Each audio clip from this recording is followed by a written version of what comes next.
I'm Ben Schiller from CoinDesk. Thanks all for coming. Yeah, we're going to discuss AI today. We have a great panel here.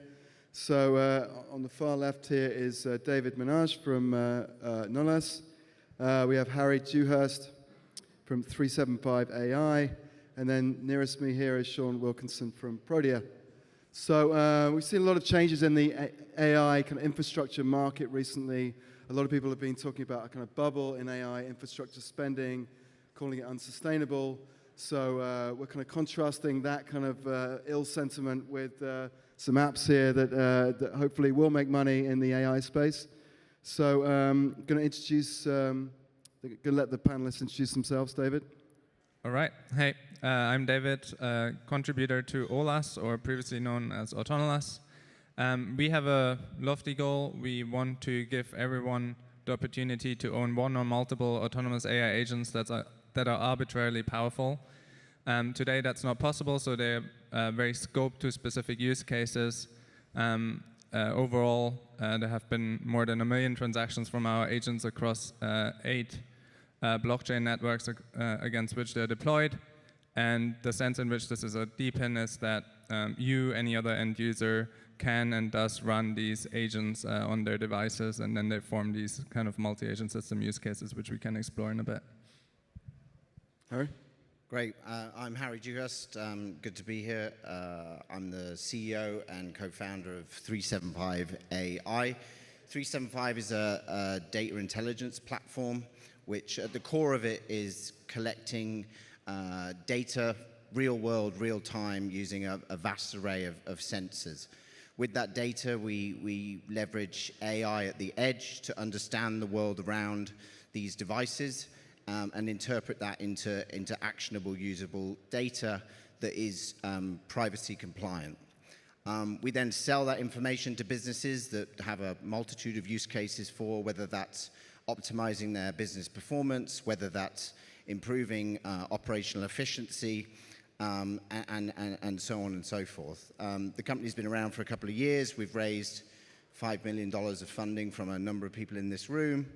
And we also struck quite an important partnership with a large real estate company called Outfront Media to have access to some of the most visible and visited locations in North America. Over 400,000 billboards that you'll see all over New York and many other major cities to give us access to this very valuable data set.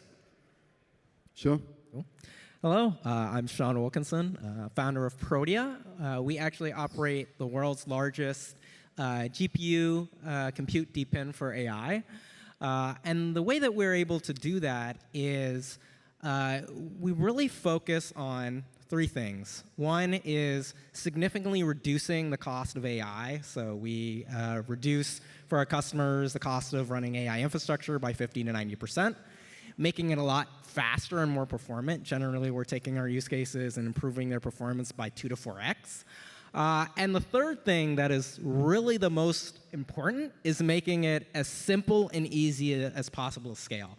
I've been in the DePIN space for 10, 11 years now. I ran storage. No, anyone could be in that then.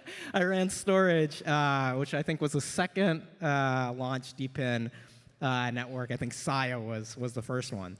And really, over that time, I learned is that you can have these amazing networks, right? These Web3 networks that bring down the cost and make things faster and better.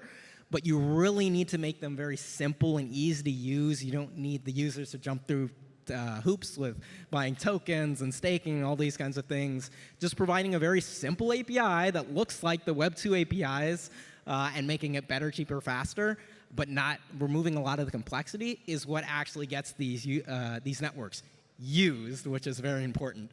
And I think the purpose of the stock, use networks that actually make money versus networks that are powerful but don't actually get used. Great. So David, question for you about prediction markets. You do on-chain AI agents. Just wondering what role you thought AI agents have played in the success of Polymarket, which is a very hot property these days in around the election cycle particularly. Talk about AI agents and prediction markets, please. Yeah, let's do it. Basically, why are AI agents even like interesting in the context of prediction markets.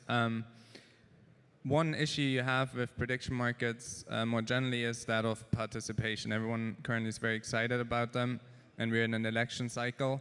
One always sees that in election cycles, and then around election, and then once you're not in an election year, then kind of participation runs. The other problem is the long tail. So particularly around like markets which might not be particularly interesting to humans, but could be particularly interesting for machine-based decision making. It's very useful to basically have the ability to generate markets around arbitrary events, and then have effectively reliable like trader participation, and that's basically what we solved. So on OLAS, you have those 4 types of agents that are continuously participating in prediction markets, not currently on Pulley market. They're currently still on Omen, Gnosis chain, but ultimately they'll be on other chains as well. And effectively, you as an end user can just after this talk walk away, download one of those agents, provided some funds, and then run it, and it will autonomously participate in those markets. And so that basically creates this kind of supply side of continuously available markets, which then can be used by other machine systems mostly for as input. And just like in terms of numbers, like there's been like close to 1 million now of transactions which these kind of systems have done across many hundreds of markets, and every day there's several thousand. What do you think about the prediction that prediction markets are going to be replacing journalists and being the kind of new intelligence networks of the future? Well, I think they're very useful, but obviously, as I think Twitter discovered again in the last few days, they're not always like necessarily predicting the future. They sometimes maybe just like a measure of consensus around the current. Right. And then also people misinterpret probabilities, right? So we also have to be careful that just because something is a 57% probability doesn't mean that the 43% can't realize. Good point. So Harry, talk about the Edge Intelligence Network. What type of intelligence are you collecting with your sensors, and how does it kind of feed into this system of yours? Sure. So the devices that we've developed, which are proprietary devices, at the heart of them is, as I mentioned before, a AI GPU from NVIDIA. Into that is plugged a whole host of sensors, primarily 6 very specialized high-definition cameras, as well as other sensors, microphones, light meters, atmospheric, environmental, and so on. The data that gives us is vehicular data, so the movement of cars and objects, down to understanding what that car is, how fast it's going, what color it is, what brand it is it in a collision, and so on and so forth. So they're just some of the examples of data that we collect that's vehicular. Then there's other things such as air quality, temperature, light, sound, noise pollution. So that it's quite a comprehensive makeup of placing a device and then really truly understanding exactly which environment it's been placed in based on the inputs it receives. Great. Shawn, to talk about, you do a lot of stuff with images and video. Which do you think will be more sort of important to you, the images or the video? And just start with that. Yeah. Yeah, so there's a lot of really interesting AI models out there and different modals of that. So text. How many people in this room have used ChatGPT? Just raise your hands. Lots of you. And there's images like Stable Diffusion or DALL-E, and there's newer models kind of coming out. Where we've really focused on is a little bit more of the image models. That's where you really start to expose some of the benefits of these distributed networks and these DePIN networks. They have pros and cons to them, but one thing they're really, really good at is intensive kind of edge compute. That's what they're really great at. And so those tend to be the higher compute use cases. Those tends to be things like images. Image generation takes about 100 times the compute of a text-based LLM like ChatGPT. And so that's where it's kind of the largest current commercial use case where it's just a really great fit for these types of networks. Where we kind of see that going is in terms of kind of those next generation of models like video. Who's seen like the really cool Sora demos that OpenAI has put out? Just raise your hand if you've seen any of those demos. Now, how many of you have actually played with it? Absolutely no one, because it requires about 300 to 500 times the compute of an image model. So that's where we're really excited in terms of using kind of these networks, these DePIN networks and their benefits. They're way more efficient in terms of cost and performance in terms of compute. And you're only going to be able to run these kind of next generation video models and larger modalities on these networks at a cost-effective manner. So that's what we're really excited is, starting with images, moving into more compute-intensive models like video. So we kind of preface this discussion by talking about the kind of huge overspending or massive spending in AI infrastructure and how some people are saying it's a bubble and it's too much. So I'm just wondering, how does decentralized compute or decentralized models of AI fit within that? And how does the kind of changing sentiment around spending change how you think about your own businesses? Yeah, I mean, probably there's a bubble, and then still you build out useful infrastructure would be my first part on that. Second, it's cyclical. I think what's maybe over-indexed right now still when people think about AI-based, like applications that use generative AI, it's the interactive parting. So in the interactive parting, you have like ChatGPT where you go and it's a basically augmentation device. So you use it during like workflows, and that will obviously disrupt the workplace. And is disrupting the workplace. Like how big that impact is, like, some economists will say it's only gonna be like quite marginal. I don't believe this, but we'll see like where this lands relative to the infra investment. I think what people totally underestimating is the impact that can have more on the autonomous part, the automation part. And so, for instance, all the use cases on OLAS, the agents actually make money, and they're fully autonomous. So you as a user, you don't interact with the agent when it's participating in the prediction market. It's a machine-based economy. And the sky's the limit there. I mean, ultimately, once you create, this sounds a bit dumb, but it literally is. I mean, once you create like valuable agent-based economies, which have, maybe a demand side, which is also other agent-based economies, and then somewhere is the human at the end of this chain. That scope, I can't put a number on it, but that seems like still pale and insignificant in comparison to what we're investing right now. And if you think about that space, will that all run on some centralized hub? No way. Like once we start thinking about like having entire businesses and humans represented by autonomous AI agents in various domains. You have your agent which works on the OLAS prediction market, and you have another which works on some other kind of DePIN network. You can very quickly see that these things scale a lot and will be like benefiting from this kind of paradigm that or concept that DePIN provides. So I'm unsure where we'll land, but I'm pretty confident that we're far off from overinvestment in the large scale of things. Right. What do you think, Harry? Is it a bubble in AI spending, and how does it affect your business? So I mean, there's obviously a huge amount of investment, whether that's in centralized models and more recently in decentralized models into providing data centers and compute, whether that's in data centers or just redundant capacity that networks are being built on to provide the utility. Our business is really about providing information for those GPUs to actually be useful.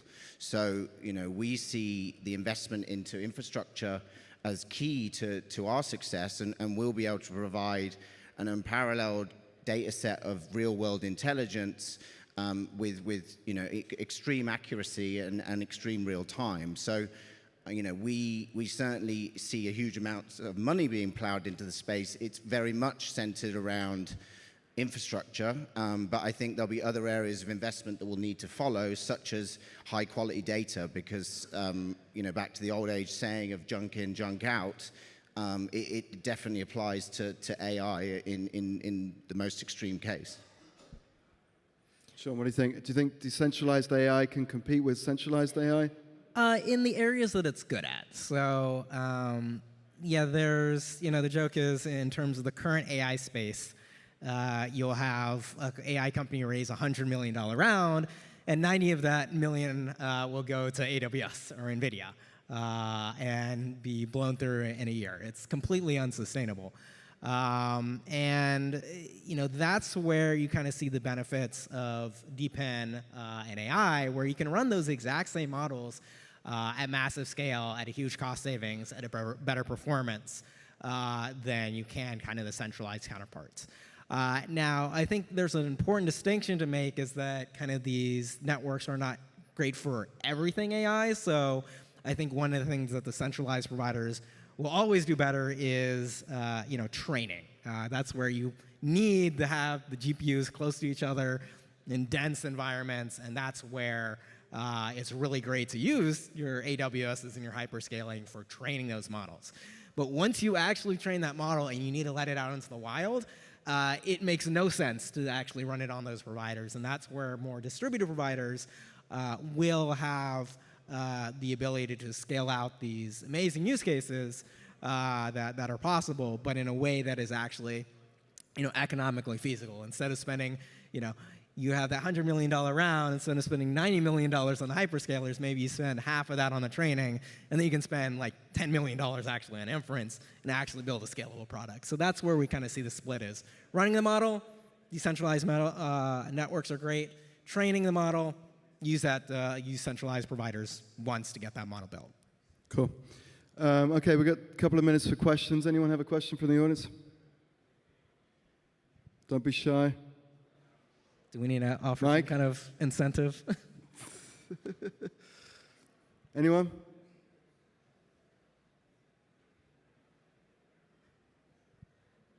Don't ask all the questions at once now. I think so. So any final thoughts, Harry? I mean, obviously we're at a very exciting time in DePIN, as I think they were just saying as they're wrapping up the panel. It definitely is a movement, and certainly Sal from EV3 sees it as that, and we do too. We've been observing the DePIN space and see it flourish and see it grow, seen successes, seen failures, seen how to do things, how not, and we certainly as a business feel fortunate that we're kind of entering it at this reasonably maturing stage, because many of these lessons have been learned along the way, and I think there are some good examples of great things to do and not. So we're super pumped, and yeah, thanks for hosting this panel, Ren. I do have a question for the panel. Please. Predictions on how much time it will take for AGI. Oh, good one. No idea on the time, but I think a key component is that, depends how you define it, and there's this Google paper However which you want to does a define good it. job. But yeah, I think like ultimately the kind of useful application we're looking for will have some highly distributed and potentially decentralized component to it. Whether that's then a DePIN is another question, but I would like to make also one closing point on that.